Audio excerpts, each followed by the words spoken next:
Fox 35 News at 10 starts now. Attack at the U.S. Capitol. A police officer dead. Tonight, we're learning more about the person responsible. A wedding party booted from a local motel along with dozens of others, given a very generous offer, allowing the wedding to go on as planned.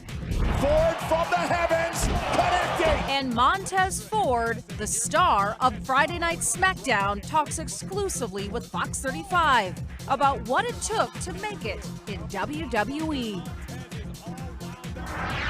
We begin tonight with the latest on another deadly day at the U.S. Capitol. A Capitol police officer is dead after a driver rammed his car into two officers and a barricade. Officer William Evans lost his life. Evans was an 18-year veteran of the force. Today, several law enforcement agencies gathered to escort his body from the hospital. Good evening and welcome. I'm Luann Sorrell. And I'm Stephen Houck. Flags at the Capitol building and the White House have been lowered to half-staff to honor Officer Evans. And tonight we're learning more about the attacker, Noah Green, who was shot and killed by police. Fox News is reporting Green was a follower of the Nation of Islam and recently lost his job. His background is now being closely examined as officials search for a motive. Investigators outside the U.S. Capitol are still trying to piece together clues into a deadly shooting involving a suspect armed with a knife. Police say the suspect, identified as Noah Green, drove a car into two officers Friday afternoon and crashed into a barrier. We're told Green got out with a knife and stabbed an officer, prompting them to shoot him.